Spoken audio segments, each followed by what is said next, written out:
এটা হচ্ছে স্বাভাবিক একটা সাধারণ তুলা। একটু উঁচু করে দেবো বাবা, সবাই দেখুক। হ্যাঁ ঠিক আছে, জোড়া ছিল গায়ে, পারছো তো? হ্যাঁ ঠিক আছে। আচ্ছা, দেখানোর জন্য আমি দেখাচ্ছি, মেপে দেখাচ্ছি পাচ্ছি না। ঠিক আছে, তাহলে যতটা স্টিল স্টিল রাখতে পারবো রাখো। ঠিক আছে, মনটার মতো পবিত্র, মানে একদম স্থির থাকবে, একদম স্থির স্থির। ওকে, ভারী নয় তো বেশি? ঠিক আছে, হালকা আছে। তো এরকম একটা যন্ত্রকে আমরা কি বলছি স্যার? সাধারণ তুলা যন্ত্র। এরকম একটা যন্ত্রকে কি বলছি স্যার? সাধারণ তুলা যন্ত্র।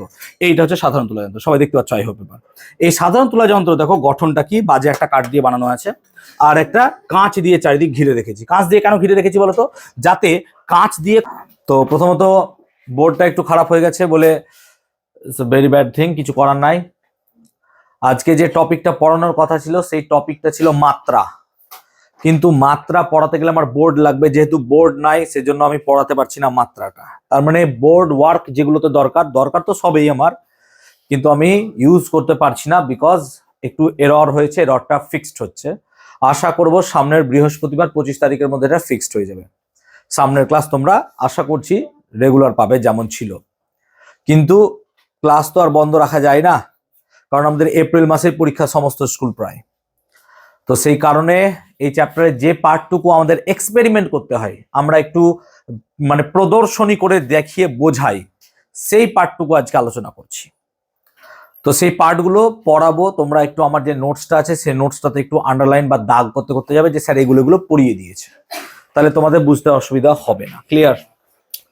আগের দিন পর্যন্ত আমরা লাস্ট ক্লাস যেটা ছেড়েছিলাম সেটার নাম কি?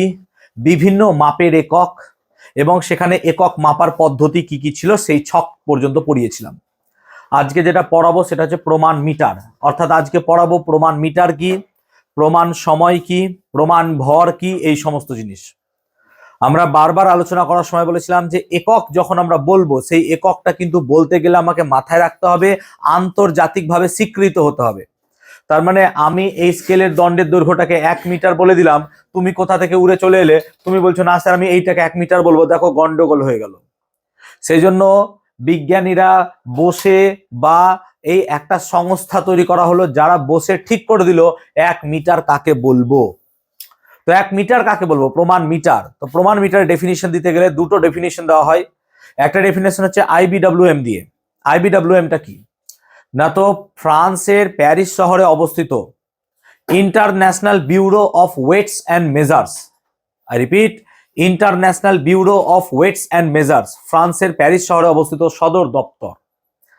এর কাজ হচ্ছে বিভিন্ন বস্তুর ওজন, একক এই সংক্রান্ত তথ্য ঠিক করা।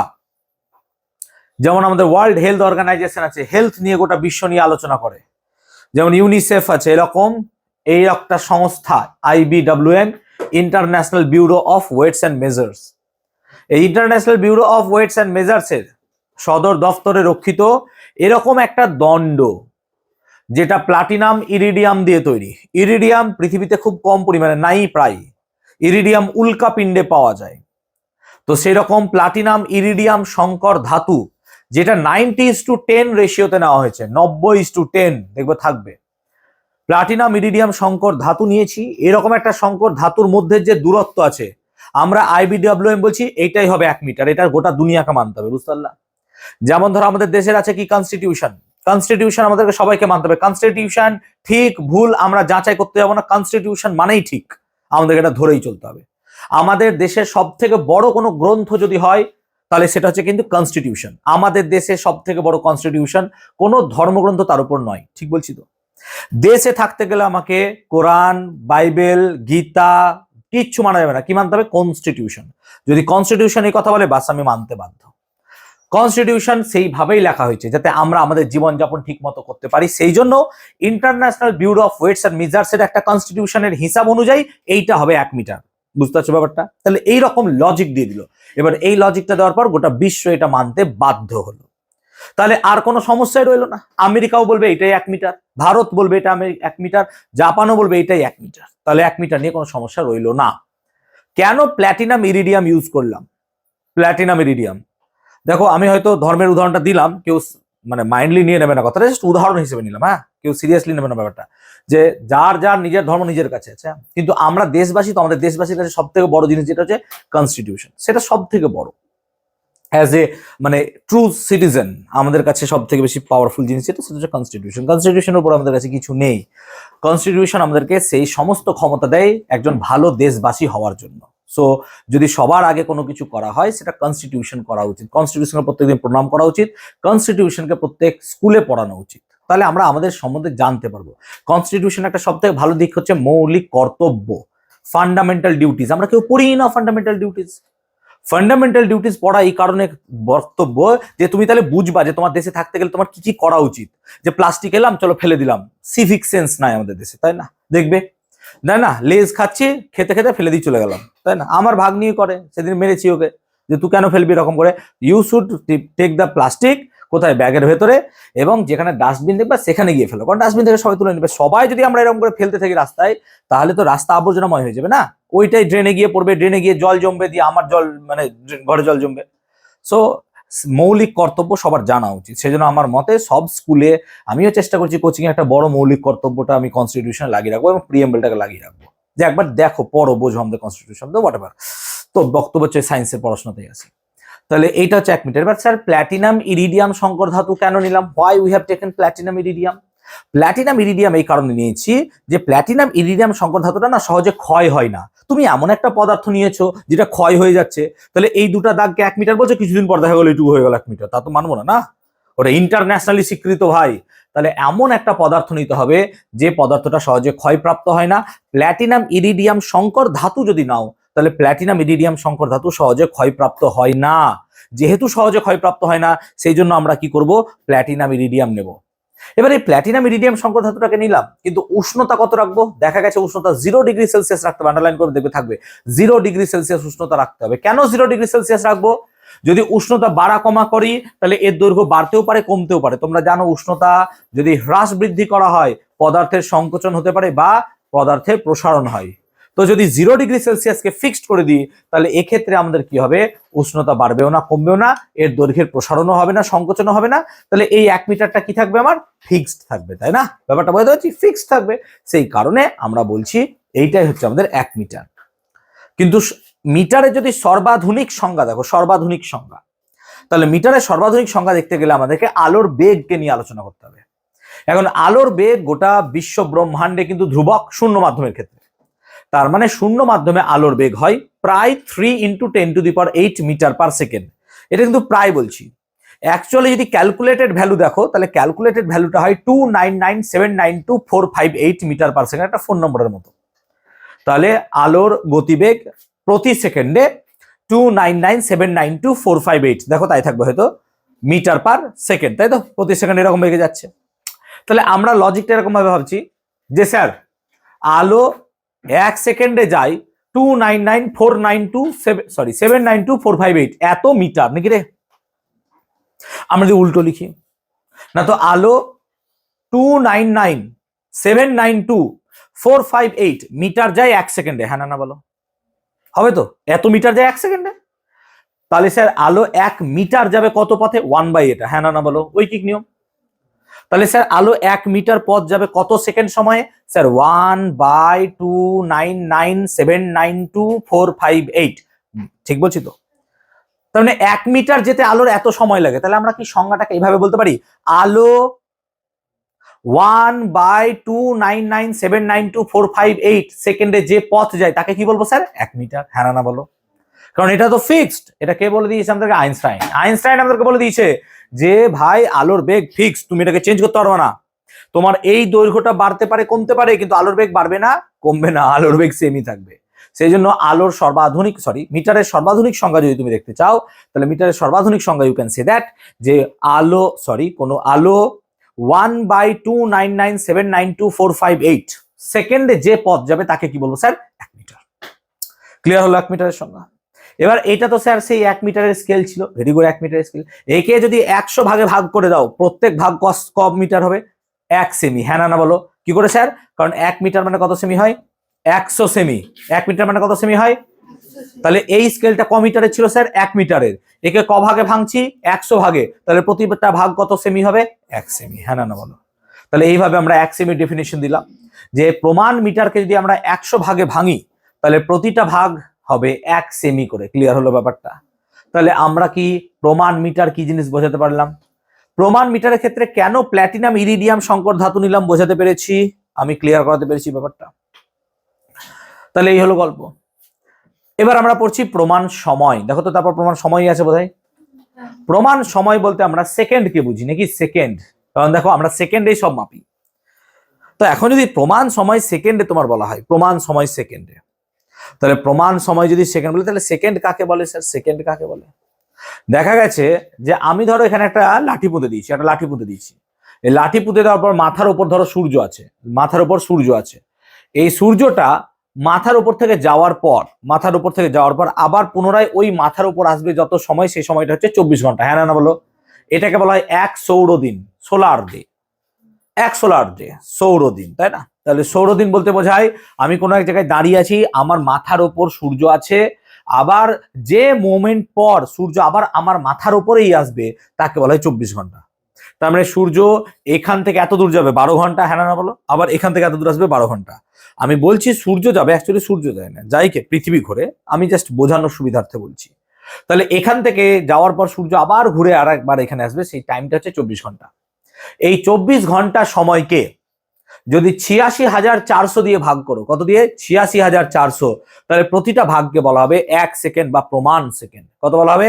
1 সেকেন্ড বা প্রমাণ সেকেন্ড। তাহলে দেখো এটাই থাকবে যে একটা গড় সৌরদিনকে যদি 86,400 দিয়ে ভাঙো, তাহলে পরে তুমি প্রতিটা ভাগকে বলবে 1 সেকেন্ড। ক্লিয়ার হলো? সৌরদিন, গড় সৌরদিনের ক্ষেত্রে প্রমাণ সেকেন্ড। কিন্তু এই প্রমাণ সেকেন্ড সময়টা মোটামুটি অ্যাভারেজ হয়, ঠিকঠাক হয় না। কেন ঠিকঠাক হয় না বলতো? কারণ পৃথিবী 23 ঘন্টা 56 মিনিট 4 সেকেন্ড সময়ে এক পাক ঘুরে, 24 ঘন্টায় তো নয়। সেই জন্য দেখো কিছু গন্ডগোল হয়ে যায় এক্ষেত্রে। এই গন্ডগোলটা কেন হলো? বিকজ 24 ঘন্টা এক্স্যাক্টলি হয় না, হ্যাঁ না বলো? কারণ পৃথিবী সূর্যের চারিদিকে ঘুরছে এবং পৃথিবী নিজের অক্ষের চারিদিকে ঘুরছে। পৃথিবী নিজের অক্ষের চারিদিকে 23 ঘন্টা 56 মিনিট 4 সেকেন্ড সময় নেয়, হ্যাঁ না বলো? আর পৃথিবী সূর্যের চারিদিকে ঘুরতে সময় নেয় কত? 365 দিন 5 ঘন্টা 48 মিনিট 46 সেকেন্ড। ঠিক বললাম তো? আমি ভূগোল তো জানি না আমি। তো এই হচ্ছে গল্প। তাই যদি এই গল্প হয় তাহলে আমরা সেই জন্য প্রতি 4 বছর অন্তর অন্তর একটা করে দিন যোগ করে দিই, লিপ ইয়ার যাকে বলা হয়।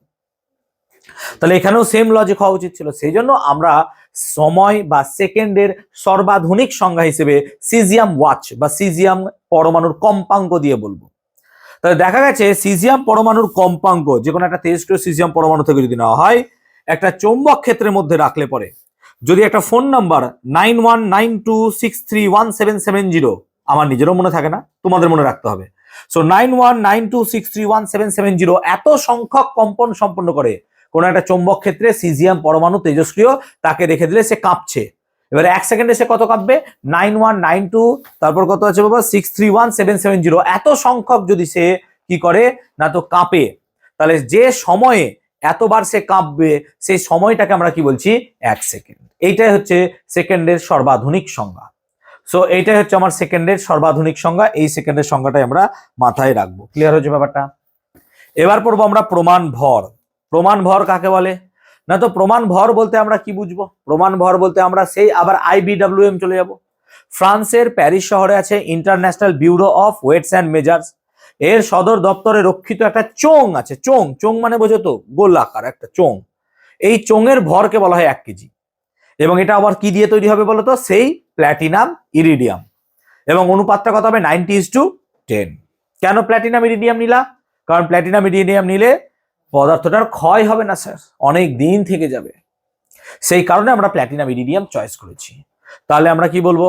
ফ্রান্সের প্যারিস শহরে অবস্থিত না তো international bureau of weights and measures এর সদর দপ্তরে রক্ষিত একটি চোঙের ভরকে বলা হয় 1 কেজি। এবং সেই চোঙটা প্ল্যাটিনাম ইরিডিয়াম 90:10 সংকর ধাতু দ্বারা তৈরি। ঠিক বলছি কিনা? ক্লিয়ার হয়েছে? লাস্টে বুঝতে পারছো? কথা শুনতে পাচ্ছ? তাহলে এইটাকে বলছি আমরা কি সিম্পল ভাষায় যে প্রমাণ কিলোগ্রাম। এবার এই প্রমাণ কিলোগ্রামকে যদি 1000 ভাগে ভাঙো, প্রতিটা ভাগ কত হবে স্যার? 1 গ্রাম। কেন রে? 1 কিলোগ্রাম মানে কত গ্রাম? 1000 গ্রাম। তাহলে প্রমাণ কিলোগ্রামকে যদি তুমি 1000 ভাগে ভেঙে দাও, তাহলে প্রতিটা ভাগ ক গ্রাম করে হবে স্যার? 1 গ্রাম করে হবে। আমি কি ক্লিয়ার করতে পারছি ব্যাপারটা? তাহলে প্রমাণ কিলোগ্রাম একে বলবো, প্রমাণ গ্রাম একে বলবো। বুঝতে পারলাম ব্যাপারটা? এতদূর কি ক্লিয়ার হলো? তাহলে দেখো এখান থেকে ডেফিনেশন গুলো চেষ্টা করবে মুখস্থ করার। আমি সবাইকে মুখস্থ করার যুক্তি দিই না, বাট এগুলো একটু নাম মুখস্থ রাখলে মনে রাখতে পারবে না। যেমন 9192631770, এটা মনে রাখতে পারবে না। যেমন আলোর বেগ 299792458, এগুলো আমরা মনে রেখেছি। হ্যাঁ, মনে রেখেছি মানে কি, আমার মাথা এতটাও ডাল নয় যে আমি এগুলো মনে রাখতে পারবো না। সবার মাথা আছে। তুমি ইনস্টাগ্রামের পাসওয়ার্ড 16 ডিজিটে দিচ্ছ, তখন মনে থাকতে পারছে, এগুলো মনে থাকবে না, আমি মেনে নিতে পারবো না। ক্লিয়ার? তাই না? প্রত্যেক দিন ইনস্টাগ্রাম পাসওয়ার্ড চেঞ্জ করছে, সেগুলো ঠিক মনে আছে, আমরা এইগুলো মনে নাই, এটা মেনে নিতে পারবো না। সো মেনে নিতে পারবো না বলে তোমাদের এগুলো মনে রাখতে হবে। অনেকে ইউটিউব শর্টসে দেখি ট্রিক্স দেয়, এগুলো মনে রাখার ট্রিক্স, এই। আরে ভাই, we are not like that যে আমাকে মনে রাখতে হবে অন্য কিছু নাম দিয়ে। মনে রাখার জন্য এরকম কিছু নাই, যে নর্মালি মনে রাখতে পারবো আমরা এগুলো। ঠিক আছে? যেখানে অনেক বড় সেক্ষেত্রে আমরা হয়তো পারলাম না, সেটা আলাদা কথা। ক্লিয়ার হয়েছে ব্যাপারটা? এবার আমরা পড়বো আয়তনের একক। আয়তনের একক আমরা প্রকাশ করি কিসে? সিজিএস পদ্ধতিতে ঘন সেমি, আর এসআই পদ্ধতিতে কি বলি স্যার? Metre cube. তাহলে সিজিএস পদ্ধতিতে হয় ঘন সেমি, এসআই পদ্ধতিতে হয় মিটার কিউব। তবে তরল পদার্থের যখন আমরা ঘনত্ব মাপবো, তরল পদার্থের ঘনত্ব মাপতে গেলে আমরা একটা বিশেষ একক ব্যবহার করি, তাকে বলা হয় লিটার। হ্যাঁ না বলো? যেমন আমরা দুধ কিনতে গেলে বলি 500 ml দুধ দেন, না কি হাফ লিটার দুধ দেন। যেমন আমরা পেট্রোল ভরতে গেলে বলি 2 লিটার পেট্রোল ভরে দাও, তাই না? এরকম লিটারে মাপি আমরা। জল 1 লিটারের জল দাও, আমরা বলি না কোনোদিনও 1 কেজি জল দেন, তাই না? আমরা কেজি, তরলকে খুব একটা মাপি না, তরলকে সবসময় লিটারে মাপার চেষ্টা করি। তাহলে লিটার কাকে বলে? লিটার মাপার জন্য দুটো শর্ত লাগবে। এক, লিটার মাপার জন্য তোমার দুটো শর্ত হচ্ছে, বিশুদ্ধ জল লাগবে আর উষ্ণতাটা লাগবে 4 ডিগ্রি সেলসিয়াস। কেন স্যার 4 ডিগ্রি সেলসিয়াস? দেখা যায় 4 ডিগ্রি সেন্টিগ্রেড উষ্ণতায় বিশুদ্ধ জলের ঘনত্ব হয় সর্বোচ্চ আর আয়তন হয় সর্বনিম্ন। মানে 4 ডিগ্রি সেন্টিগ্রেড উষ্ণতায় একটা বিশুদ্ধ জল যদি নাও, তার ঘনত্ব হবে সব থেকে বেশি। কত স্যার? 1 গ্রাম পার ঘনসেমি। ক্লাস 8 পড়েছো। আর কি হয় স্যার? আয়তন সব থেকে কম। এবার যদি 4 ডিগ্রি সেলসিয়াসের থেকে বেড়ে যায় বা কমে যায়, তাহলে কি হবে বলো তো? 1 কেজি জলের পরিমাণ যা পাবে তুমি 4 ডিগ্রি সেলসিয়াসে, উষ্ণতা বাড়লে বা কমলে সেটা পাবে না। আয়তনটা সেম থাকবে না, কারণ তার ঘনত্ব চেঞ্জ হয়ে যাবে। ভরটা তো একই থাকবে, তো ভর যদি একই থাকে, ঘনত্ব চেঞ্জ হলে আয়তনও কি হয়ে যাবে স্যার? চেঞ্জ হয়ে যাবে। তখন লিটারের সংজ্ঞাটা ঠিকঠাক থাকবে না। সেই কারণে লিটারের সংজ্ঞায় আমরা কত ডিগ্রি সেলসিয়াস উষ্ণতা উল্লেখ রাখবো? 4 ডিগ্রি সেলসিয়াস। আমার নোটসে কোশ্চেনটা দেওয়া আছে, দেখে নেবে। লিটারের সংজ্ঞায় কেন 4 ডিগ্রি সেন্টিগ্রেড উল্লেখ থাকে, বুঝাতে পেরেছি সবাইকে? লিটারের সংজ্ঞায় এই কারণেই 4 ডিগ্রি সেন্টিগ্রেড উল্লেখ থাকে যে আমরা 4 ডিগ্রি সেন্টিগ্রেডের উষ্ণতায় দেখছি জলের ঘনত্ব হয় সর্বাধিক। যদি আমরা কোনো রকম ভাবে উষ্ণতাকে পরিবর্তন করে দিই, তাহলে স্যার জলের আয়তন চেঞ্জ হবে, বিকজ তার ঘনত্বটাও চেঞ্জ হয়ে যাবে। সেই কারণে জলের বা লিটারের সংজ্ঞায় 4 ডিগ্রি সেন্টিগ্রেড উল্লেখ থাকে। তাহলে লিটার কাকে বলে স্যার? তার উপরে দেখো লেখা আছে যে 4 ডিগ্রি সেন্টিগ্রেড উষ্ণতায় 1 কেজি বিশুদ্ধ জলের আয়তনকে আমরা বলি 1 লিটার। বোল্ড অক্ষরে দেখো লেখা আছে নোটসে যে 4 ডিগ্রি সেন্টিগ্রেড উষ্ণতায় 1 কেজি বিশুদ্ধ জলের উষ্ণতাকে, আয়তনকে আমরা কি বলবো? 1 লিটার। তাহলে হলো লিটার। লিটার ছাড়াও গ্যালন এককে কিন্তু আমরা অনেক সময় কি মাপি বলো তো? আয়তন মাপি। গ্যালন, 1 গ্যালন সমান প্রায় 4.5 লিটার হয়। 1 গ্যালন সমান প্রায় লিখে দিলাম আমার, হ্যাঁ, প্রায় 4.5 লিটার হয়। তো এগুলো একটু মাথায় রাখবে, দিয়ে পড়াশোনাটা করবে। তাহলে আমরা আয়তনের এককটা বুঝলাম। আর এখান থেকে সব থেকে ইম্পর্টেন্ট কোশ্চেন হচ্ছে, লিটারের সংজ্ঞায় 4 ডিগ্রি সেন্টিগ্রেড উল্লেখ থাকে কেন? স্টার দিয়ে দিবে, এটা পরীক্ষায় আসে। সো লিটারের সংজ্ঞায় 4 ডিগ্রি সেন্টিগ্রেড উল্লেখ থাকে কেন?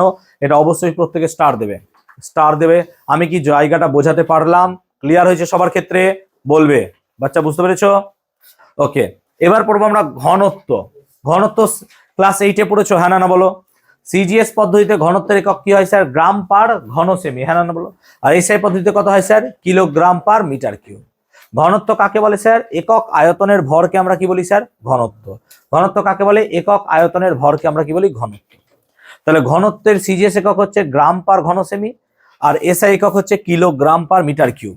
এদের মধ্যে একটা সম্পর্ক আছে, গ্রাম পার, হ্যাঁ, ফোন আসুক, অসুবিধা নেই, ভিডিও বন্ধ হবে না। ভিডিও বন্ধ হয়েছে? আসুক, ফোন তো আসতেই থাকবে। তো সিজিএস পদ্ধতিতে আমরা কি পাচ্ছি? গ্রাম পার ঘন সেমি, আর এসআই পদ্ধতিতে পাচ্ছি কেজি পার মিটার কিউব। এখন সিজিএস পদ্ধতিতে গ্রাম পার ঘন সেমি আর এসআই পদ্ধতিতে কেজি পার মিটার কিউব, এদের মধ্যে যদি সম্পর্ক দেখি, তাহলে সম্পর্কটা হচ্ছে এরকম। বোর্ড থাকলে আমার খুব সুবিধা হতো, কিন্তু যেহেতু আমি ইশারাতে সব বোঝানোর চেষ্টা করছি। 1 কেজি পার মিটার কিউব সমান 1/1000। ক্লাস 8 যারা পড়েছো আমি করিয়েছি, দেখবি 1 কেজি পার মিটার কিউব সমান 1/1000 গ্রাম পার সেমি কিউব। এটা ক্লাস 8-এ আমি করিয়েছি, তোমরা যার কাছে পড়েছো জানি না করিয়েছে কিনা, আমি এটা সবাইকেই করেছি মনে পড়ছে। So 1 KG per metre cube সমান 1/1000। মানেটা কি sir?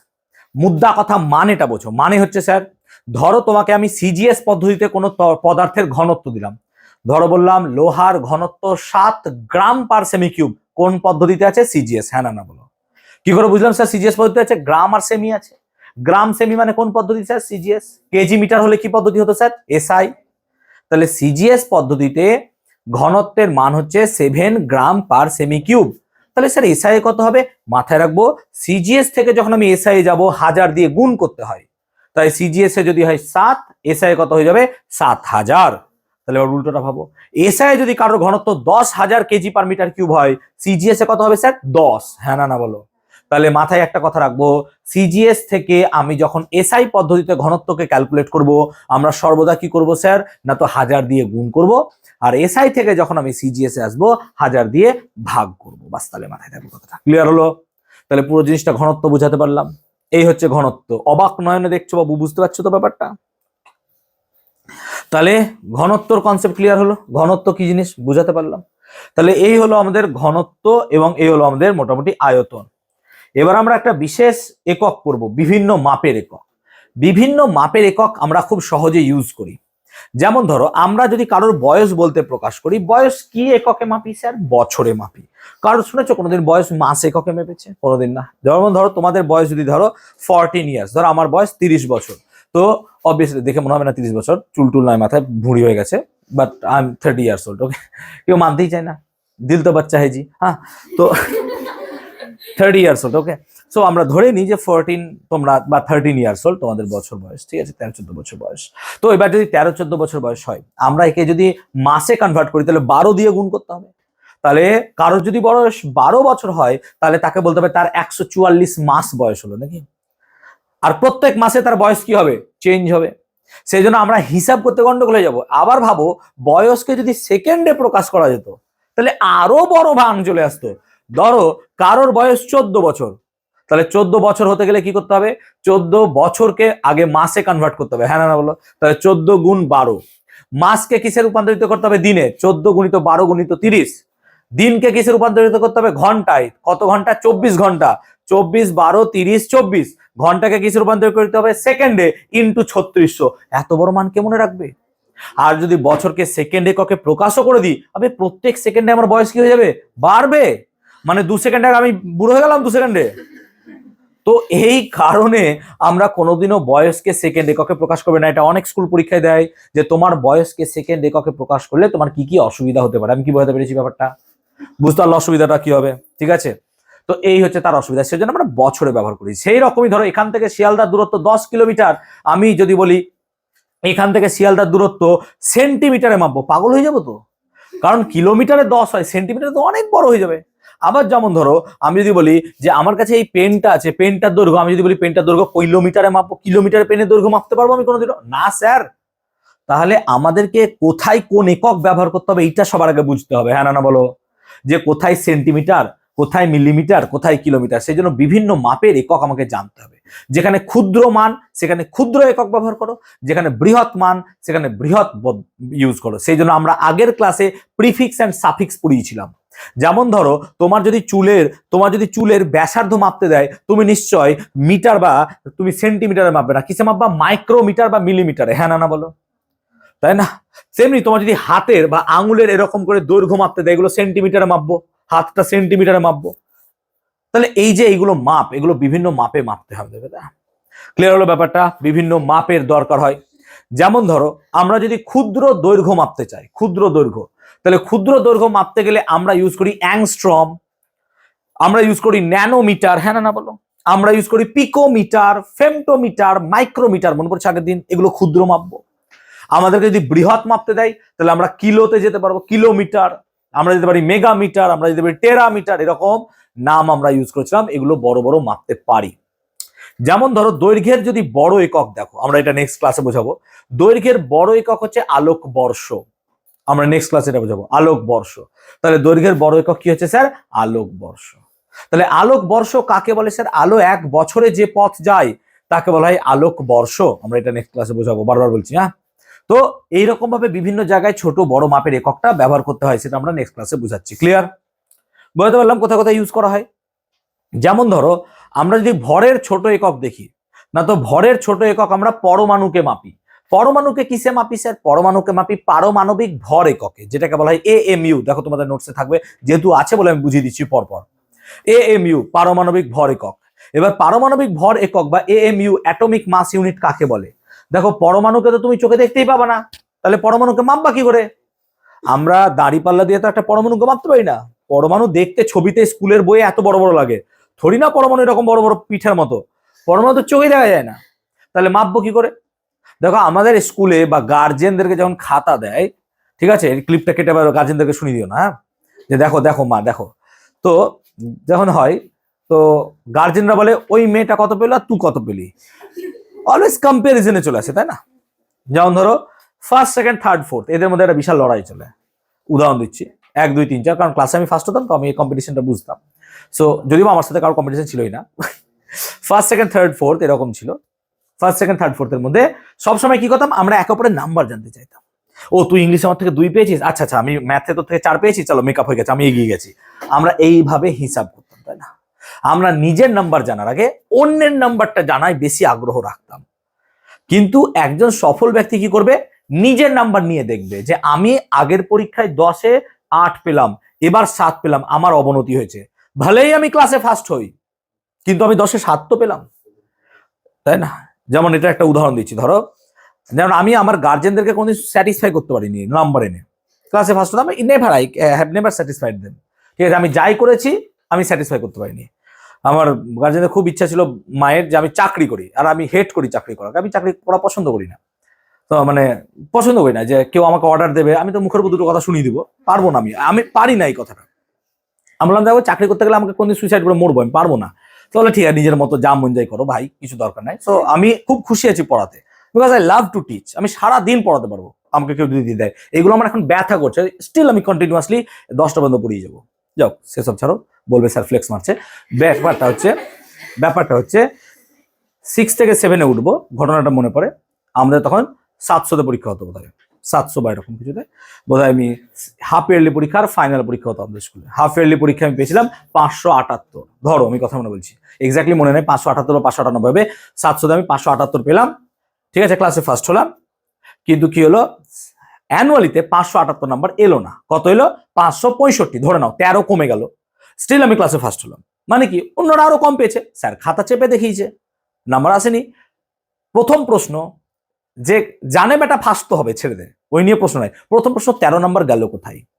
This is the first question. প্রথম 13 নম্বর গেল কোথায়? মানে আমি ফার্স্ট হয়ে এলাম। At first you have to congratulate me, যে না ভাই তুমি খেটেছো, পড়েছো, পেয়েছো, ঠিক আছে, 13 নাম্বার নিয়ে উই উইল ডিসকাস পরে, ঠিক আছে, কোনো একদিন বেল্ট নিয়ে বসবো, কিন্তু এখন তুমি এসো, রেজাল্ট নিয়ে এসছো। তো I have never satisfied them, আমি কোনোদিনই পারিনি। আমি যদি কোনোদিন বাবা মা হয়, চেষ্টা করবো আমি এরকম বাবা মা যেন না হয়, যে আমার ছেলে মেয়ে আমাকে খুলে সব কথা বলুক, যে হ্যাঁ ভাই এই কারণে আমি পড়তে পারিনি, তাই না, যে এই কারণে আমি পড়তে পারিনি, ঠিক আছে, বন্ধুর মতো এসব ভাবো, ঠিক আছে, ব্যাপারটা বুঝতে পারছো তো? তো তোমরা অনেকে আমাকে অনেক কিছু শেয়ার করো, জানেন স্যার ক্লাসে না ওই মেয়েটা আমাকে এরকম বলেছে, দিয়ে আমার খুব রাগ, কান্নাকাটি করছিলাম। অনেকে আমাকে বলে, অনেক ছেলে দেখি মার খেয়ে এখানে রক্ত জমিয়ে চলে এসছে, স্যার কি হলো ক্লাসে, জানেন স্যার ওই ছেলেটা এবি মেরেছে, আসুক আমি ওরে পিটাবো। তখন বোঝায় যে না না এরকম করা উচিত নয়, ইটস লাইক দ্যাট। তো ব্যাপারটা হচ্ছে কম্পারিজন ভালো, কিন্তু নিজের সাথে নিজের কম্পারিজন করো, যে আমি আগে কত পড়তাম, এখন কত কম পড়ি। কম্পারিজনটা এরকম যেন নয় আগে আমি 2 ঘন্টা মোবাইল দেখতাম, এবার 3 ঘন্টা দেখছি, ঠিক আছে, no that's not like that. Competition should be your in study. হ্যাঁ চলো, জোকস অ্যাপার্ট, দেরি হয়ে যাবে সময়টা। তো বেসিক্যালি আমরা এটা নিয়ে আলোচনা করছিলাম।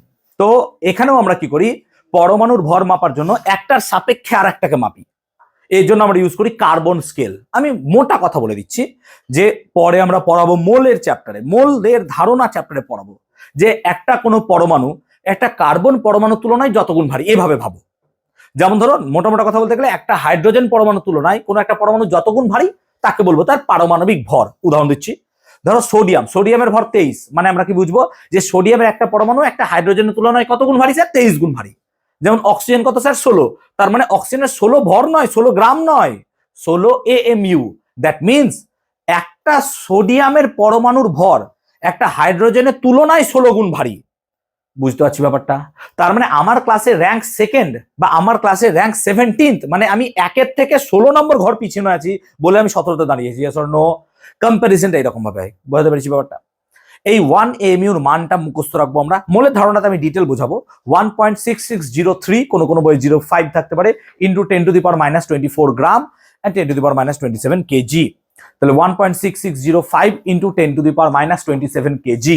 ক্লিয়ার হয়েছে ব্যাপারটা? তাহলে 1.6605 ইন্টু 10⁻⁻27 কেজি। আমি কি বোঝাতে পারছি ব্যাপারটা পুরোটা? ক্লিয়ার হলো?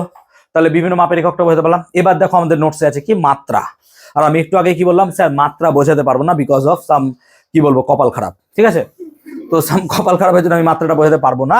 So we will be now moving to the next topic, হচ্ছে কি পরিমাপের যন্ত্রসমূহ। আমি যে টপিক স্কিপ করছি সব টপিক বোর্ডে বোঝাবো, চিন্তা করো না, চিন্তা করো না, সব শিখবা।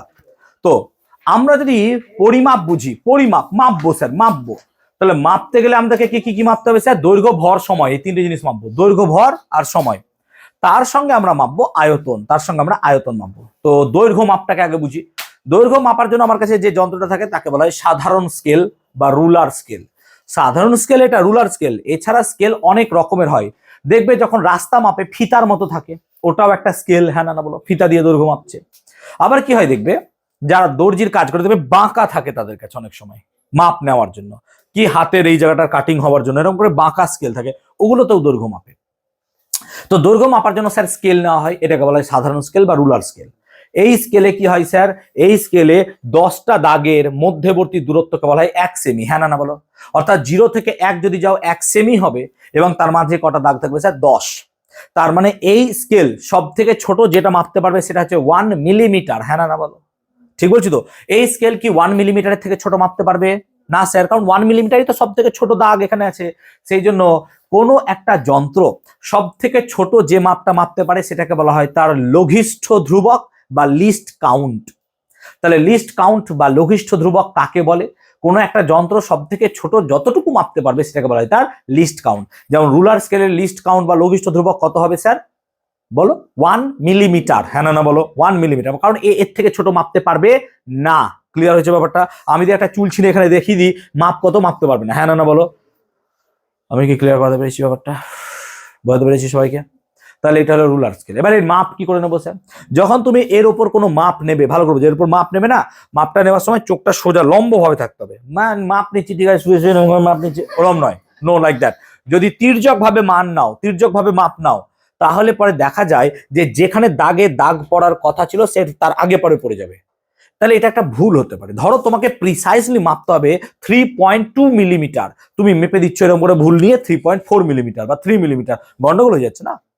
সেই জন্য এই ভুলটাকে আমরা বলি লম্বন ভুল। লম্বন ভুল মানে কি? চোখটা কেমন ভাবে থাকা উচিত ছিল স্যার? চোখটা লম্ব ভাবে থাকা উচিত। কিন্তু রেখেছি কিভাবে? আমার বোকা মুচুনা হয়ে ঠিক আছে ক্যাজুয়ালি মাপই তো নিতে হবে, টেনে দিলাম একটা, নো লাইক দ্যাট। তাহলে এইটাকে বলছি লম্বন ভুল। তাহলে লম্বন ভুলকে এড়োবো কি করে স্যার? সোজা দেখবো, চোখে 90 ডিগ্রি অ্যাঙ্গেলে দেখবো, এইভাবে দেখবো। বুঝতে পারছি ব্যাপারটা? দিয়ে মাপ নেবো। তাহলে সব সময় মাপ নেবো সোজা এরকম ভাবে, একদম 90 ডিগ্রি অ্যাঙ্গেলে থাকবে, তবে সেই মাপটাকে কি বলবো আমরা? ঠিক মাপ। ক্লিয়ার হলো ব্যাপারটা? তাহলে স্কেলের সাহায্যে লম্বন ভুল ত্রুটি বুঝাতে পারলাম। পরীক্ষায় কিন্তু আসবে লম্বন ভুল কি জিনিস, কিভাবে দূর করা যায় পারবো লিখতে। লম্বন ভুল জিনিসটা কি? যদি চোখ স্কেলের সঙ্গে লম্ব ভাবে না থাকে, তির্যক ভাবে থাকে, তাহলে সেই মাপটা কি আমরা ঠিকঠাক দিতে পারলাম না। কি হলো? মাপ নিতে গিয়ে ভুল হলো। সেই ভুলটাকে কি বলছি আমরা? লম্বন ভুল। এই লম্বন ভুল শুধরাবো কি করে? পাঠটা কিভাবে নেবো স্যার? লম্ব ভাবে। যেমন ধরো এটা হচ্ছে একটা বিশেষ যন্ত্র, এটাকে বলা হয় মাপনি চোঙ। এর সাহায্যে বস্তুর আয়তন মাপা হয়। এখানেও দেখো স্কেল আছে, এর সাহায্যে কি দৈর্ঘ্য মাপছি। এবার দৈর্ঘ্য মাপছি না, কি মাপছে? আয়তন মাপছে। কি মাপছে? আয়তন। এবার এই মাপটা নেওয়ার সময়ও আমার চোখ কি থাকবে? সোজা লম্বা থাকবে নাকি? এত দূর পর্যন্ত জল ঢেলেছি, মাপছি, ঠিক আছে কত আছে দেখি, এরকম করে নিচ থেকে দেখছি বা উপর থেকে দেখছি, এরকম ভাবে দেখছি, ওরকম নয়, সোজা দেখতে হবে এরকম ভাবে। বুঝতে পারছো ব্যাপারটা? তাই না? আই টু আই কন্ট্যাক্ট থাকবে। বুঝতে পারছো?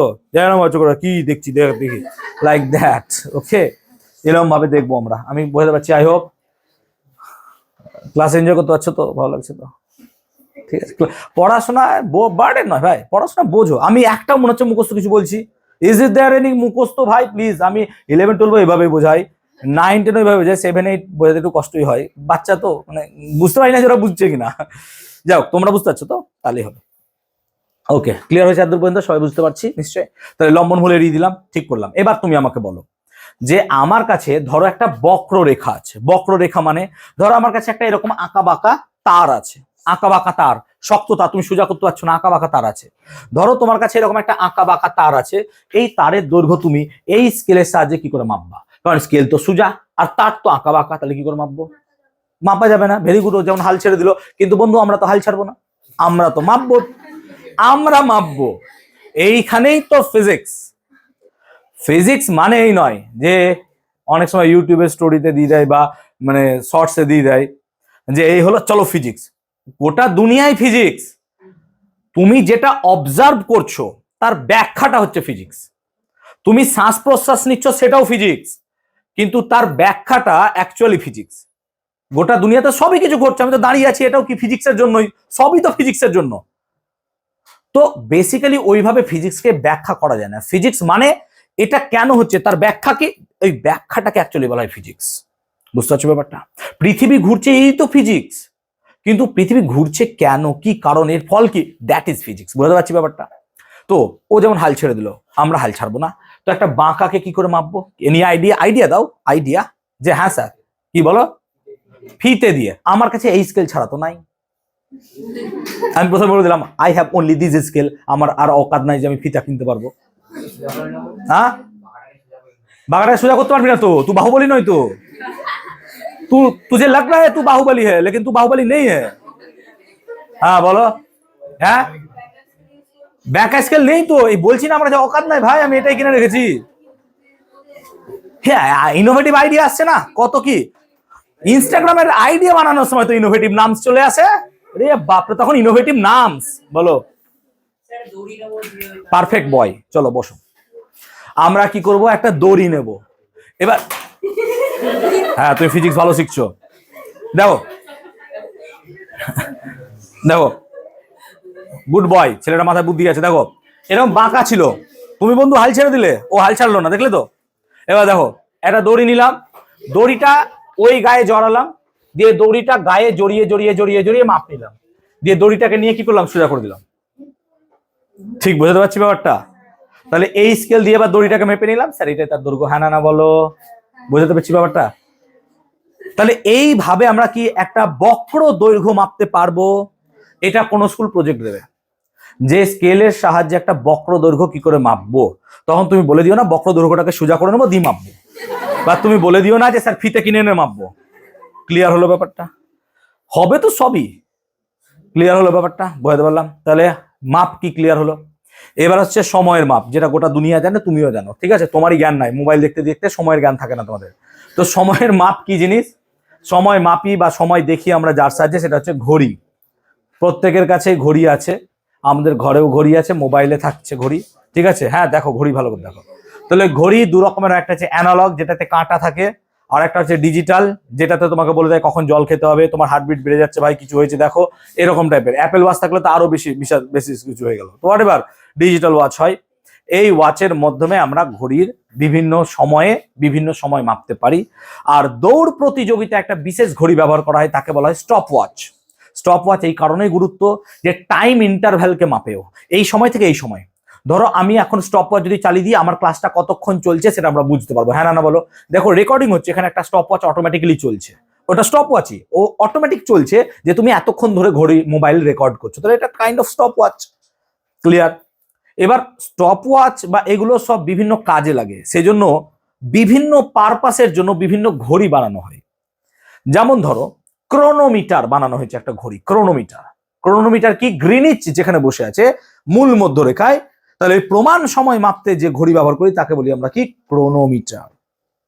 তেমনি আর একটা ঘড়ির নাম হচ্ছে মেট্রোনাম। মেট্রোনাম ঘড়ি। মেট্রোনাম ঘড়ি কোথায় লাগে? উপগ্রহ উৎক্ষেপণ কালে।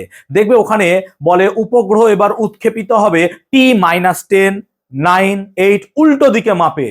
মেট্রোনাম ঘড়ি ইউজ করা হয় উপগ্রহ বা রকেট উৎক্ষেপণের সময়। বুঝতে পারলাম? তো তোমাদের স্কুলে এই পরীক্ষায় প্রশ্নটা দেবে যে রকেট উৎক্ষেপণের ক্ষেত্রে কোন ঘড়ি ব্যবহার করা হয়, কি লিখবো তাহলে স্যার? মেট্রোনাম। আমি কি ক্লিয়ার করতে পেরেছি ব্যাপারটা? নিশ্চয়ই আমার নোটসে থাকবে, পড়ে নেবা, না থাকলে বুঝে নেবা। ক্লিয়ার হলো? তাহলে ক্লিয়ার হলো সময় মাপার জিনিসটা, ব্যাপারটা। এবার আমরা কি মাপবো স্যার? ভর মাপবো, ভর। তাহলে ভর মাপার জন্য আমরা একটা বিশেষ যন্ত্র ব্যবহার করি, তাকে বলা হয় কি? সাধারণ তুলা যন্ত্র, ক্লাস 8-এ পড়েছো। আর বলো তো ভার বা ওজন মাপার জন্য কি ব্যবহার করো তোমরা? সাধারণ তুলা যন্ত্র। হ্যাঁ না বলো, কি মাপো? সাধারণ তুলা যন্ত্র। বুঝতে পারছি ব্যাপারটা? ওই এদিকে আয় বেটা, আয় তুই আয়, আয় বাহুবলীর বাচ্চা আয়। সব বাহুবলী হ্যাঁ, তাই না? চলো দেখি বাহুবলী। সো দুজন মিলে এটা ভালো করে ধরো, ভেঙে ফেলিও না, ভাঙলে পরে টাকা নেবো। এইটা হচ্ছে স্বাভাবিক একটা সাধারণ তুলা। একটু উঁচু করে দেবো বাবা, সবাই দেখুক। হ্যাঁ ঠিক আছে, জোর আছে তো গায়ে? পারছো তো? হ্যাঁ ঠিক আছে। আচ্ছা দেখানোর জন্য আমি দেখাচ্ছি, মেপে দেখাচ্ছি পাচ্ছি না, ঠিক আছে? তাহলে যতটা স্টিল স্টিল রাখতে পারবো রাখো, ঠিক আছে? মনটার মতো পবিত্র, মানে একদম স্থির থাকবে, একদম স্থির স্থির। ওকে, ভারী নয় তো বেশি? ঠিক আছে, হালকা আছে। তো এরকম একটা যন্ত্রকে আমরা কি বলছি স্যার? সাধারণ তুলা যন্ত্র। এরকম একটা যন্ত্রকে কি বলছি স্যার? সাধারণ তুলা যন্ত্র। এইটা হচ্ছে সাধারণ তুলা যন্ত্র, সবাই দেখতে পাচ্ছ আই হোপ এবার। এই সাধারণ তুলা যন্ত্র দেখো গঠনটা কি, বাজে একটা কাঠ দিয়ে বানানো আছে, আর একটা কাঁচ দিয়ে চারিদিক ঘিরে রেখেছি। কাঁচ দিয়ে কেন ঘিরে রেখেছি বলতো? যাতে কাঁচ দিয়ে কোনো, এইটা যদি খোলা থাকতো বাতাস এটাকে কি করতো? নড়িয়ে দিতে পারতো, যদি বা এদের জন্য নড়ছে। বাট আমরা এখানে কাঁচ দিয়ে দিয়েছি এই কারণে যাতে এখানে কোনো বাতাস না ঢুকতে পারে। বাতাস ঢুকলে পরে কি হতো বলতো? এখানে এই পাল্লাগুলো নড়তো, তাহলে আমার মাপটা ভুল হয়ে যেত। বুঝতে পারছো ব্যাপারটা? আমরা কি করি, এখানে একটা শাটার আছে, এই শাটারটাকে এইভাবে তুলে এইভাবে খুলে রাখি। এইভাবে খুললাম, শাটার দেখছো উঠে গেল। আর কি করি আমরা, এখানে দুটো তুলা পাত্র আছে, এই তুলা পাত্রের মধ্যে আমরা কি করি, একটাতে বাটখারা বসাবো আর একটাতে আমরা কি করব, পাত্রর বিভিন্ন মান যেটাকে মাপবো তাকে বসাবো। এটা হচ্ছে আমাদের নর্মালি একটা বাটখারা বক্স, যেটা খুব কম দামি। হ্যাঁ, এটা হচ্ছে একটা নর্মালি বাটখারা বাক্স। তাতে বিভিন্ন মাপের বাটখারা আছে, ইউ ক্যান সি দ্যাট, বিভিন্ন মাপের বাটখারা আছে। এবং বাটখারার সাথে আমাকে একটা ফ্রিতে চিমটাও দিয়েছে। চিমটাটা দেওয়ার গুরুত্ব কি স্যার? চিমটা দেওয়ার গুরুত্ব যে তুমি যখন এখানে কোনো মান বসাবে, বাটখারা বসাবে, তখন এইটা চিমটাই ধরে করব। কেন স্যার? হাত নয় কি আমার? হাত আছে, কিন্তু হাতে নোংরা থাকতে পারে, তো নাকে হাত দিচ্ছ, দিয়ে ওখানে দিচ্ছ, দিয়ে এরকম করছো, ঠিক আছে? তো এই সমস্ত জিনিসের জন্য কি হবে, ওই বাটখারাতে বিভিন্ন রকমের পদার্থ যুক্ত হয়ে যেতে পারে, এবং বাটখারাতে যদি সেই পদার্থগুলো যুক্ত হয়ে যায়, বাটখারা নষ্ট হয়ে যেতে পারে। আর 2 নম্বর কি হতে পারে স্যার? বাটখারার ভর বেড়ে যেতে পারে, তাহলে তোমার সূক্ষ্ম মাপ এখানে কিন্তু প্রবলেম হবে। এটা দেখতে পাচ্ছ একটা আলম্ব আছে, এই আলম্বটা সবসময় 0-তে আছে, আর এটাকে এরকম করে স্লাইডলি লিফট করলে দেখো আলম্বটা দুলছে, দেখতে পাচ্ছ নিশ্চয়ই? আলম্ব দুলছে, তার সাথে এই তুলাপাত্র দুটো এই করছে। তাহলে আমি যদি এখানে কোনো কিছু ভর চাপিয়ে দিই, তাহলে সেদিকে আলম্ব দুলে যাচ্ছে। তাহলে এইভাবে আমরা মাপটাকে নেব। একটা জায়গায় কি করব না, তো একটা জায়গায় বাটখারা চাপাবো, একটা জায়গায় কি করব, বস্তু চাপাবো। এইটা তোমাদের মাপে কোথায় স্যার? বর্তমানে তো ডিজিটাল চলে এসছে। আগে এটা কি করতো, সবজি মাছওয়ালারা এটা নিয়ে বসতো। এবার স্যার এই সেটআপ নিয়ে বসতো না, ওদের হাতে দুটো এরকম লম্বা দণ্ড থাকতো, দুই দিকে দুটো থাকতো, আর মাঝে একটা কাঁটা থাকতো। হ্যাঁ না বলো? এরকম ভাবে তারা মাপতো। ইটস ট্রু, এটা তোমরা দেখে এসছো এইভাবে মাপ। কিন্তু আমরা এইভাবে তাকে বলছি কেন? এটা কেমিক্যাল পারপাসের জন্য ধরো 0.1 গ্রাম বা ধরো 1 মিলিগ্রাম দরকার, তাহলে এখান থেকে আমি 1 মিলিগ্রাম মাপবো, 1 মিলিগ্রাম মাপবো। তাহলে 1 মিলিগ্রাম মাপার জন্য কিন্তু এইটাই দরকার। বর্তমানে এইটার ইউজ কমে গেছে, চলে এসছে কি স্যার? ডিজিটাল। হ্যাঁ না বলো? সো ডিজিটাল আসার জন্য এটার ব্যবস্থা এখন কমে গেছে। তাহলে এটা হচ্ছে নর্মালি একটা সাধারণ তুলা যন্ত্র। এই দুটোকে বলা হয় তুলা পাত্র, এটাকে বলা হয় তুলা দণ্ড, এটাকে কি বলা হয়? আলম্ব। নর্মাল অবস্থায় আলম্ব সর্বদা কোথায় থাকবে স্যার? 0-র সাথে টাচ করবে, মিডল পয়েন্টে। আর এটা খুব হচ্ছে সুচালো, এইখান থেকে সাবধানে থাকতে হয় আমাদেরকে। ক্লিয়ার হলো? এই তুলা বক্সের মধ্যে আমরা এখানে একটা পদার্থ ইউজ করি, এখানে একটা পদার্থ ইউজ করি, সেটার নাম কি? Calcium chloride. আমি দেইনি, ক্যালসিয়াম ক্লোরাইড পদার্থ ইউজ করি। কেন স্যার? ক্যালসিয়াম ক্লোরাইড পদার্থটা হচ্ছে জল শোষক পদার্থ। ধরো কোনো রকম ভাবে এখানে জলীয় বাষ্প হু হু করে ঢুকে গেল, তাহলে কি হবে? এগুলোতে জং মরচে পড়ে যেতে পারে না? সে কারণে ক্যালসিয়াম ক্লোরাইড বাবা ওখানে থাকলে পরে কি হবে? পাউডারের মতো ও জলগুলোকে সব শোষণ করে নেবে। তো জলগুলোকে যদি ও শোষণ করে নেয়, তাহলে এখানে আর কোনো রকম ভাবে জল থাকবে না। তার ফলে আমরা দেখব এখানে এই যে যন্ত্রপাতিগুলো আছে সেগুলো সেফ আছে, কোনো রকমের ক্ষতি হচ্ছে না। বুঝতে পারলাম ব্যাপারটা? তাহলে এইভাবে আমরা বাটখারার একদিকে রাখবো তুলা পাত্রের, আর একদিকে আমরা যদি নর্মালি বাটখারা বসিয়ে দিই, তাহলে সেক্ষেত্রে আমরা মাপতে পারবো। আস্তে যাও, থ্যাংক ইউ। যাও বাহুবলী। আমি কি দেখাতে পারলাম? বলতে পারলাম পুরো সিস্টেমটা? এটা হচ্ছে অ্যাকচুয়ালি আমাদের মানে ব্যালেন্স বা সাধারণ তুলা যন্ত্র। এবার সাধারণ তুলা যন্ত্রের মধ্যে আমরা যে বাটখারা ব্যবহার করি, সেই বাটখারাটা একটা নির্দিষ্ট অনুপাতে থাকে। সেই অনুপাতটা কত? 5:2:2:1। এবার 5:2:2:1 অনুপাতে রাখা হয় কেন? চলো আমরা আমাদের মার্কেটকে দেখি। তুমি যখন নোট বা টাকা দেখো, টাকা দেখবো রেশিওটা থাকে 10 টাকার নোট, 20 টাকার নোট, 50 টাকার নোট। মানে তোমার কাছে যদি 10, 20, 20, 50 থাকে, তাহলে তুমি 10 টাকা থেকে 100 টাকা পর্যন্ত যে কোনো ভাঙানি তোমার কাছে আছে। দেখো, ধরো তোমার কাছে 10 টাকা, 20 টাকা, 20 টাকা, 50 টাকা আছে, তাহলে তোমার কাছে 10 টাকা আছে স্যার, 20 টাকা আছে। আচ্ছা 30 কি হবে স্যার? হ্যাঁ 20 + 10 30 স্যার। আচ্ছা 40 হবে স্যার? হ্যাঁ 20 + 20 স্যার 40। 50, 50 তো গোটাই আছে sir. 60, 50 + 10 sir 60। 70, 50 + 20 sir 70। 80, 50 + 20 + 10 80 sir. 90, 50 + 20 + 20 sir 90। 100, 50 + 20 + 20 + 10। দেখো 10 থেকে 100 সব আছে। সেই রকম ভাবে 1 টাকা, 2 টাকা, 5 টাকার কয়েন হয়, বলো হ্যাঁ না বলো। তাহলে সরকার এখন 10 টাকার কয়েন বানিয়েছে, তাহলে নিশ্চয়ই 20 টাকার কয়েনও বানাবে, আর একটা টাইম পর 50 টাকার কয়েনও বানাবে, তাহলে সামঞ্জস্য থাকবে। 20 টাকার কয়েন তো অলরেডি চলে এসেছে মার্কেটে। ক্লিয়ার হয়েছে ব্যাপারটা? বুঝতে পারলাম। তাহলে এই রেশিওটা রাখা হয় কেন? এই রেশিওটা রাখা হয় কারণ কি, সব থেকে কম সংখ্যক বাটখারা ব্যবহার করে এখানে প্রায় সব রকম মাপ পাওয়া যায়, সেই কারণেই আমরা এটা ইউজ করি। ক্লিয়ার হলেও, ধরো আমার কাছে 1 গ্রাম, 2 গ্রাম, 2 গ্রাম, 5 গ্রাম এরকম বাটখারা আছে, তাহলে 5:2:2:1, হ্যাঁ না বলো। এবার আমি তোমাকে বলছি চলো আমাকে 8 গ্রাম মেপে দাও, তুমি বলবে স্যার 5 গ্রাম, 2 গ্রাম, 1 গ্রাম, চলেন মাপুন, হ্যাঁ না বলো। তুমি তাহলে 1 থেকে 10 যে কোনো মাপ নিতে পারবা, হ্যাঁ না বলো। সেই জন্য কি হচ্ছে, আমরা 5:2:2:1 অনুপাতে রাখি। বুঝাতে পারছি ব্যাপারটা? বোঝাতে পারছি ব্যাপারটা? তাহলে বাটখারাগুলো এইভাবে থাকা হয়।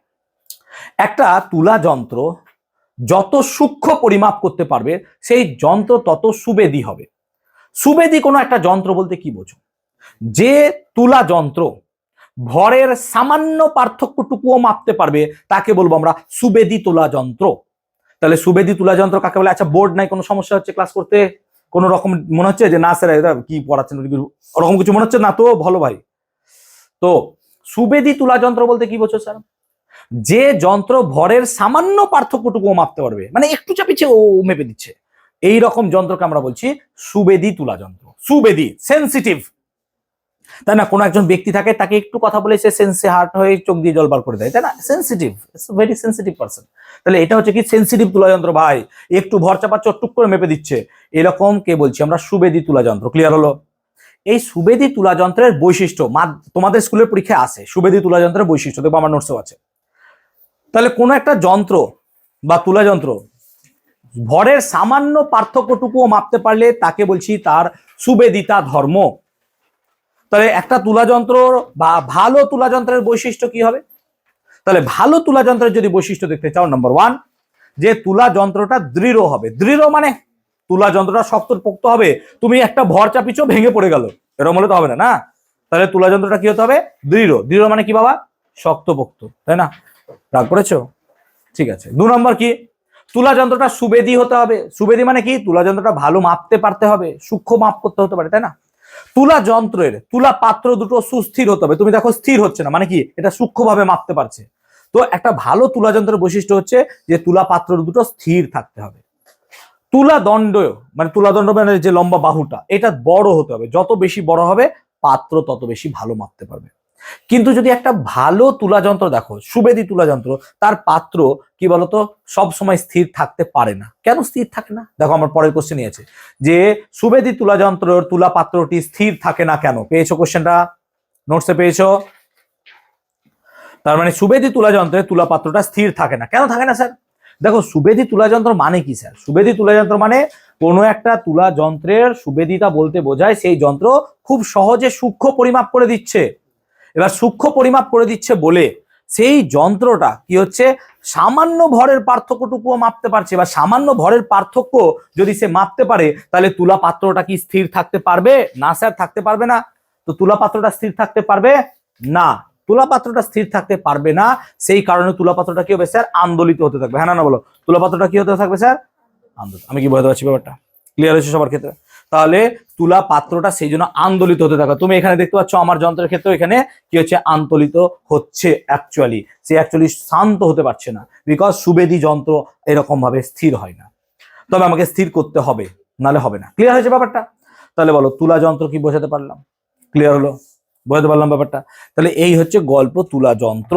আমি কি বুঝাতে পারলাম তুলা যন্ত্রের কনসেপ্টটা পুরোপুরি? এখন তুলা যন্ত্রে অনেক সময় কি হয় যে তুলা পাত্র দুটোর ভর আলাদা হয়। তো দেখা যায় তুলা পাত্র দুটোর ভর আলাদা হওয়ার জন্য তাদের কি হচ্ছে, ভর আলাদা আলাদা মেপে দিচ্ছে। তো যদি তুলা পাত্র দুটোর ভর আলাদা হয় সেক্ষেত্রে যে নতুন ভর পাবো সেটা হয় m1 + m2/2। আর দণ্ডটার ভুলের জন্য যদি মাপো তাহলে এটা হয় √m1 m2। দুটো পয়েন্ট আছে, জাস্ট একবার রিমাইন্ডার হিসেবে নেবে, এগুলো পরীক্ষায় সচরাচর দেয় না নর্মাল স্কুল, ঠিক আছে। দেখো একটা আছে √m1 m2 আর একটা হচ্ছে m1 + m2/2, পেয়েছো? দুটো আছে না একটা আছে?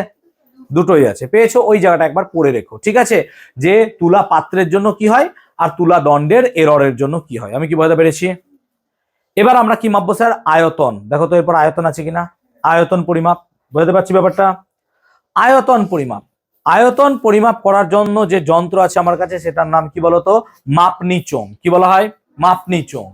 তো আমরা একটু আগে মাপনি চোং তোমাদের কাছে দেখিয়ে দিয়েছি, আর একবার দেখাচ্ছি, ঠিক আছে। এটা হচ্ছে বাচ্চা মাপনি চোং। বাচ্চা মানে এটা হচ্ছে ছোট মাপনি চোং, তুমি দেখতে পাচ্ছ যে খুব ছোট, ঠিক আছে, কাঁচ দিয়ে বলে দেখা যাবে না সহজে। তাহলে এই মাপনি চোঙে কি করি আমরা, না তো কোনো তরলকে মাপতে হবে তাকে ঢালবো। তাহলে আমি যদি কোনো একটা তরলকে মাপি, তাহলে ধরো আমার কাছে জল, তোমরা হয়তো দেখতে পাবে না, কালি থাকলে আমি কালি দিয়ে দিতাম, কিন্তু কালি নাই আমার কাছে দুর্ভাগ্যক্রমে। ধরো আমি এখানে এতটুকু হয়েছে, এটাকে মাপবো, এখন কত হয়েছে, জল খাই।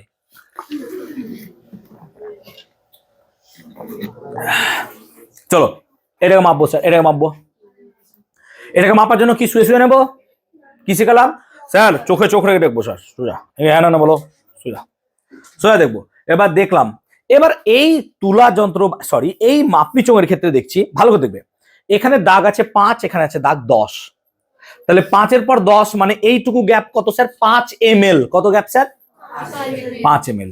এবার 5 ml গ্যাপ ভালো করে বুঝবো। তাহলে এইখান থেকে এইটুকুর গ্যাপ 5 ml। তাহলে 5, 10, 15, 20 হতে হতে কত আছে স্যার? 50। তাহলে এটা সর্বাধিক কত মাপতে পারবে স্যার? এটা 50 মাপতে পারবে। তাহলে অবভিয়াসলি স্যার এটা তো বেশি মাপবে। এটা কত মাপবে স্যার? 100 ml। কত মাপবে? 100 ml। এটা স্যার 100 ml মাপবে। তাহলে এটা কত মাপবে? তো বাহুবলী, এ মাপবে কত স্যার? 500 ml। বুঝতে পারছো ব্যাপারটা? তাহলে আমার কাছে মোটামুটি সব রকমই আছে, তো আমি একটা দিয়ে দেখানোর চেষ্টা করছি। দেখো ভালো করে বোঝো বোঝো বোঝো। তাহলে এটা স্যার কত হলো, না তো এখানে 5, এখানে 10 আছে, তাহলে মাঝে কত ml? 5 ml। এবার 5 ml যাওয়ার জন্য কটা ছোট ছোট দাগ আছে? এখানে 10টা। ভালো করে বুঝো।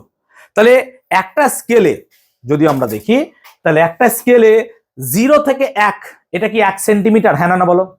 তাহলে এই 1 সেন্টিমিটার মাঝে কটা দাগ থাকে স্যার? 10টা। সেজন্য প্রত্যেকটা দাগকে কত বলো স্যার? 1/10 সেমি। হ্যাঁ না বল। এখানে কি ঘটনা ঘটছে ভালো করে বোঝ। এখানে হচ্ছে একটা দাগ থেকে আরেকটা দাগ গেলে কত হচ্ছে? 5। হ্যাঁ না বল। একটা দাগ থেকে আরেকটা দাগ গেলে বড় দাগ 5, আর মাঝে কটা দাগ আছে স্যার? 10। তাহলে এক একটা দাগ কত করে বলতো? হাফ। হ্যাঁ না বল। মানে এক একটা দাগ কত হবে বলতো? 0.5 ml। হ্যাঁ না বল। তার মানে এইটা 0.5 ml আর একটা 0.5 ml, দুটো মিলে কত হবে? 1 ml। সেই জন্য 10টা মিলে কত হয়ে যাচ্ছে স্যার? 0.5 × 10 কত হবে স্যার? 5 ml। সেই জন্য তো স্যার এটা কত? 5, আর এটা কত স্যার?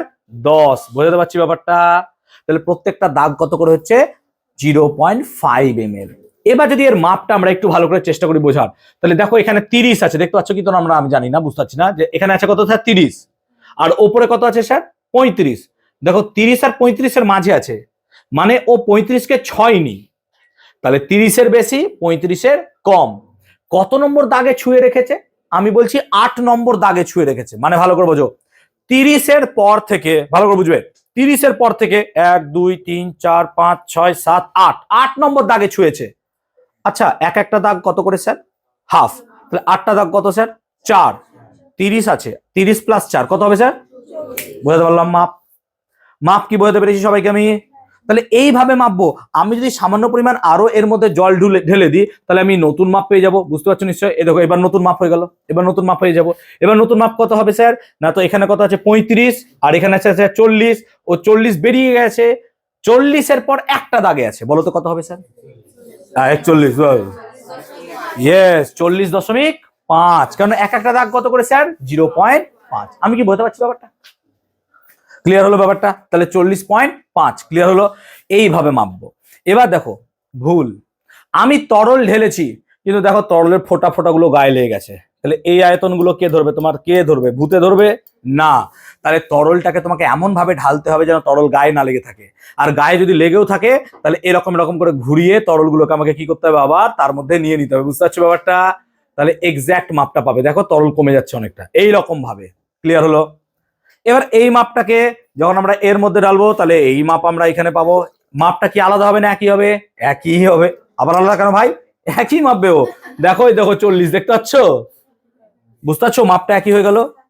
এই হলো মাপনি চোঙের মাপ। আমি কি মাপনি চোঙের মাপ বুঝাতে পারলাম? এবার এই মাপনি চোঙের মাপের ক্ষেত্রে তোমরা ক্লাস 7-এ টরিসেলির পরীক্ষা পড়েছিলে। টরিসেলির পরীক্ষায় মনে করে দেখো পারদটা উত্তল ছিল, তাহলে পারদ ছিল উত্তল, মনে পড়ছে?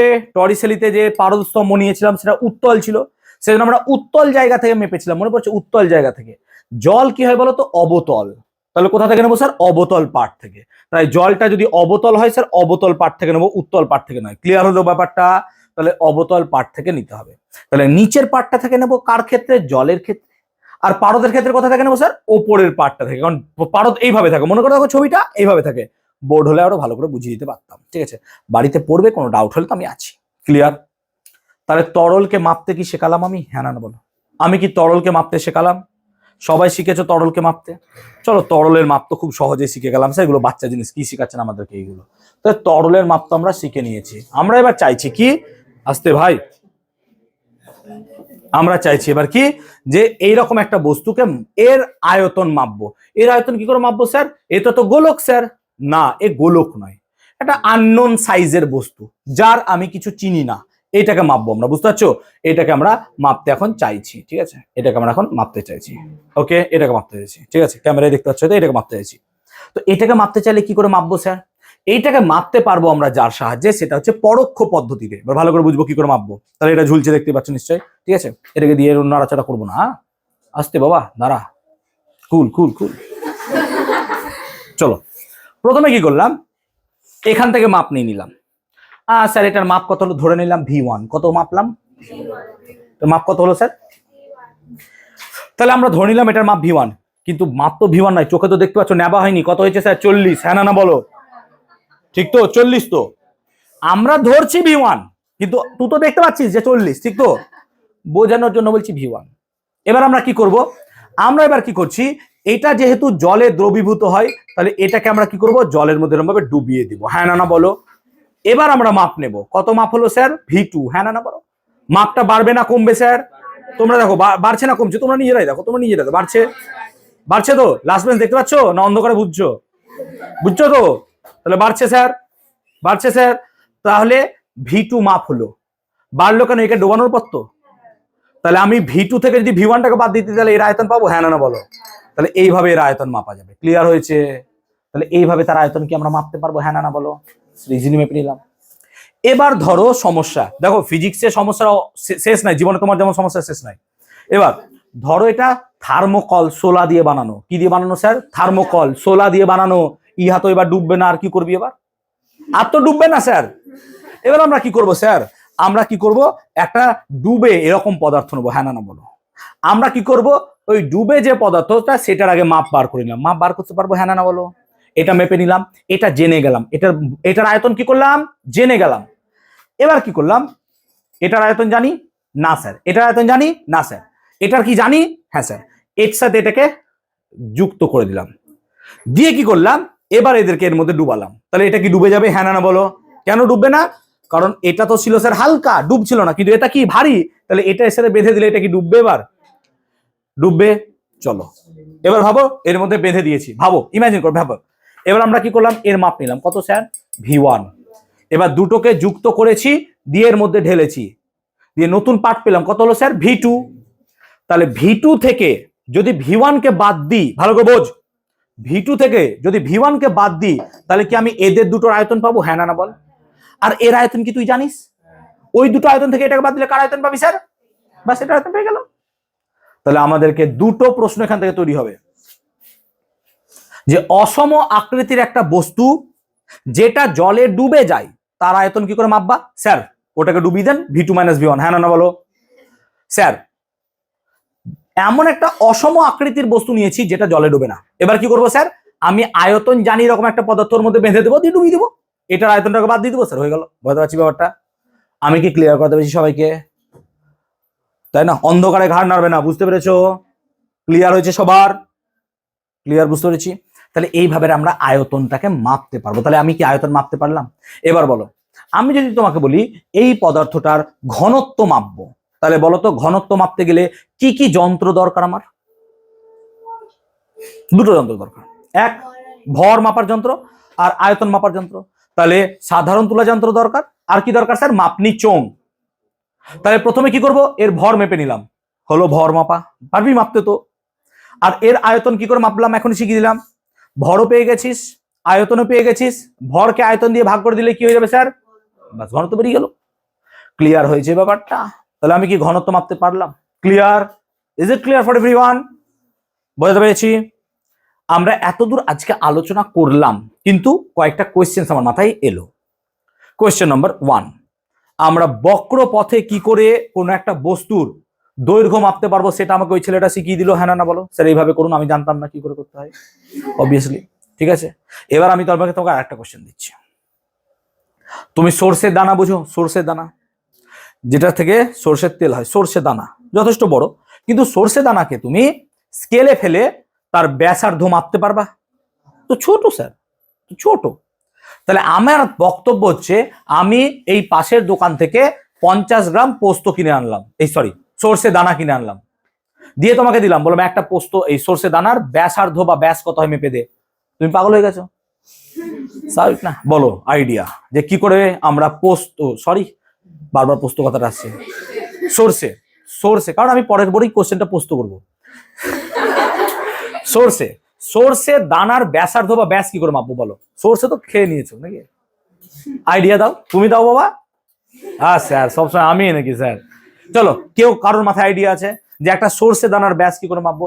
দুটো পদ্ধতি হয়, একটা পদ্ধতি আজকে শেখাচ্ছি, সেকেন্ড পদ্ধতিটা বোর্ডে শেখাবো। হ্যাঁ, একটা পদ্ধতি আজকে শেখাচ্ছি, বলো শেখাও।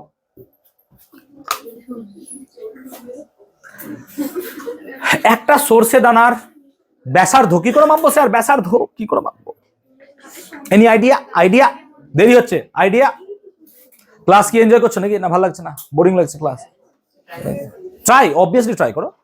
স্যার অনেকগুলো সর্ষে দানা পাশাপাশি এবার স্কেলে সেই মাপটা নেবো, তারপর ধরুন আমি 5টা নিলাম সর্ষে দানা, এবার স্কেলে সেই মাপটা নিলাম। এবার তুমি আমার ক্লাস করেছো এর আগে? আমার ইউটিউবে ক্লাস দেখোনি তো? বসো, কারেক্ট, ও ঠিকই বলেছে। কি করবো দেখো, ছেলেটাকে নিয়ে রিসার্চ করতে হবে তো, ভালো মাথায় বুদ্ধি আছে, যাক খুব ভালো। দেখো, এরকম ইনোভেটিভ আইডিয়া ক্লাস থেকে পাচ্ছি তো, আমি নিজে কিছু বললাম উত্তর, তাহলে ওকে দেখে তোমরাও তো কেউ শিখবে যে হ্যাঁ স্যার আমিও পরের দিন বলবো ঠিক আছে দেখছি। এইভাবে ক্লাস এগোবে, আমরা সবাই এগোবো ভাই, দেশকে আগে নিয়ে যাবো। চলো, আমরা কি করলাম? স্কেল। এবার দেখো, পোস্ত দানা, সর্ষের দানা খুব ছোট হয় না, আবার পোস্ত পারবি না তো, পোস্ত অন্যভাবে হবে। দাদা, সর্ষের দানা খুব ছোট নয়, খুব বড় নয়, তাহলে আমরা কি করলাম?